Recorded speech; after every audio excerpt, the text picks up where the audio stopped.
Hello and welcome to Louis Bertou's two music reviews in one day. I'm your host, like I just said, Louis Bertou, and today I'm reviewing Slint's Tweez.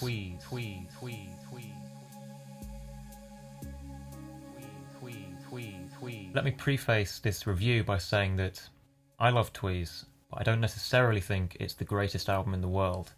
And actually, this album should not be as well known as it is. The only reason people know this album is because of Spiderland, I think, anyway.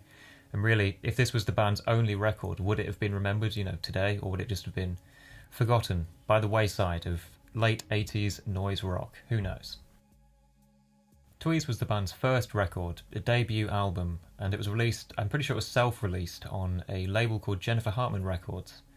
And as far as I can tell, that particular label has only released Slint's Tweez, so we can kind of infer from that it wasn't a major label by any means, or even a small-time label, but it was a sort of a friend of a friend doing a favour for the band and releasing it for them in a way.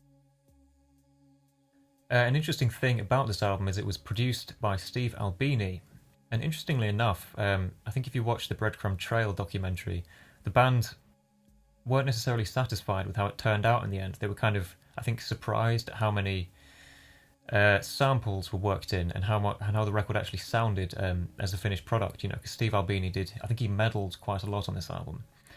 But, while he did perhaps go against the band's intentions, I do think he made Tweez a good record, and I think had he not done what he did, I don't think it would have been as good as it is. As it stands, Tweez is sort of a light-hearted and goofy sounding album. It doesn't take itself too seriously, and there's plenty of moments on here where there's a sample of disjointed conversation, or even something as stupid as somebody drinking a glass of tea close by the microphone worked into a song. There's plenty of moments here where it just feels like they were just having a laugh. And to be honest, I think if this record was dead serious, I don't think it would work so well.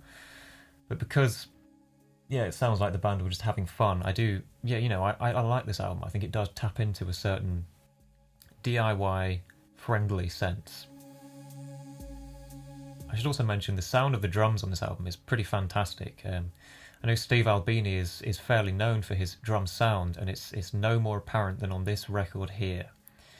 The snare sounds like a gunshot, and then the low toms, they almost sound like cannons. It's just a great big sound, really. And I do think the drum parts, as well as obviously the drum sound that I just mentioned, do carry a lot of these riffs and really help them to slap as hard as possible, and they do. A certain number of riffs on here, I think, rival some of Slint's best.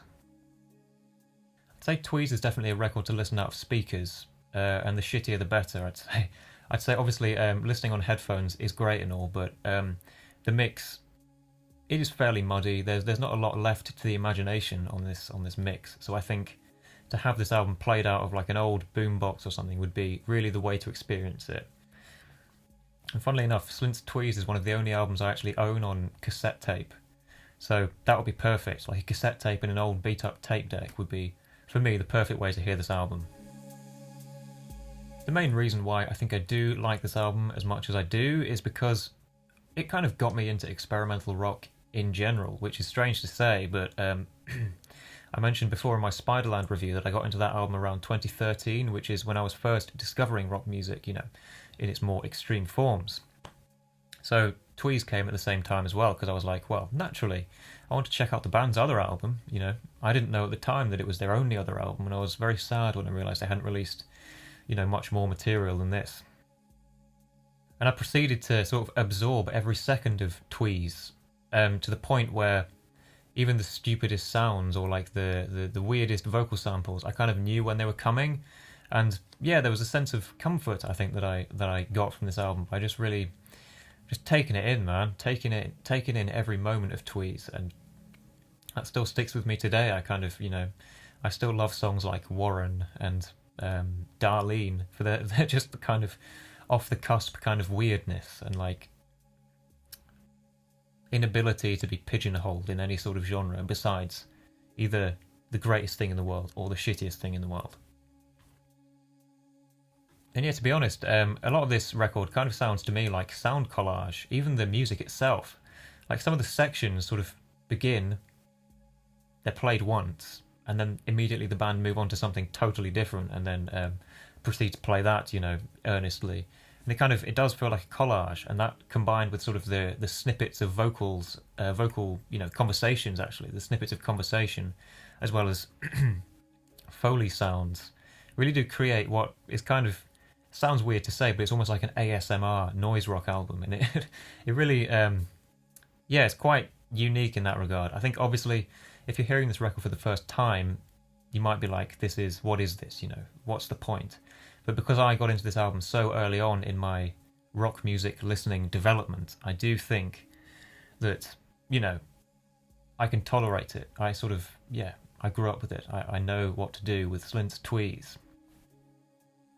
And while a lot of Tweez is, at face value, probably quite stupid sounding, I might even say, it often really slaps with just a great riff. And there's songs like Carol, which have some real nice, just rockin' moments. And then Kent, near the end of that song, you get a really great sort of fall to the floor kind of groove with quite a humorous little guitar solo over the top of it. But and then on the song Charlotte, that's really like that's when things become inward. We get the darkness, the dark side of Slint, and it's just great. Really earnestly played kind of rock music.